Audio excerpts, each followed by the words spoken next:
One-step equations. In this video, we're going to go over all the different kinds of one-step equations you might see. There are two simple steps to solving all one-step equations. The first step is answer the question, what's happening to x? Step 2 is do the opposite to both sides of the equal sign. In our first example, this is our variable. It's called theta. I look carefully to see what's happening to theta, and I see that it's being divided by 2. So that tells me I'm going to have to multiply 2 to both sides of the equal sign. Always do the same to both sides to keep it balanced. The 2's will cancel. I'm not even going to finish this problem because the important thing is how to start. So let's move on. In our second example, I look at what's happening to c. It's being subtracted by 4. That tells me I must add 4 to both sides of the equal sign. That'll cancel the subtraction and I can finish it off. Example number 3. When I look at what's happening to f, I see that it's being added. Remember, it's on his side of the equal sign. F is being added by 3, so I know I'm going to subtract 3 from both sides of the equation. Example 4. 9s equals negative 15. Well, in this case, notice that s and 9 are touching.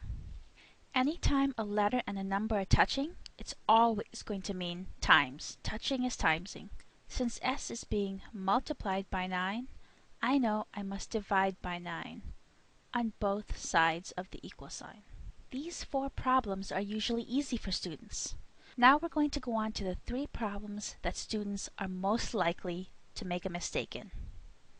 In our next example, 9 equals negative 10p. Notice that negative 10 and p are touching, so p is being multiplied by negative 10. That tells me that I have to divide by negative 10. Beginning algebra students tend to want to divide by a positive 10, like this. But think about it. If the 10's cancel, won't the negative still be left? P will not be left alone, so that is not the answer. Instead, we divide by negative 10 on both sides. That makes the 10's and the negatives cancel, so p can be alone. In our next example, 4 equals negative n. We can tell that n is being multiplied by something because it's touching the negative. And touching means timesing, but there's no number in front. Well, it turns out there's actually an invisible negative 1 right there in front of the n. If I say you have 2 apples, you know you have 2. What if I just say you have an apple?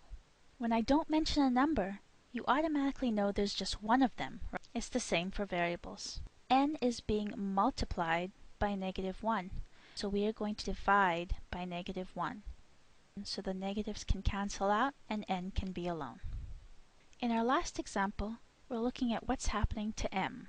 Students tend to look at this plus sign and say it's being added. But look at that, that's a negative 6. The only way to kill a negative 6 is to use a positive 6. What's really happening is m is being subtracted by 6, so I know I need to add 6 to both sides of the equal sign. That will cancel out the negative 6 and m can be alone. If you watch this video until you can understand why I did what I did to all 7 examples, then you understand everything you need to successfully solve one-step equations.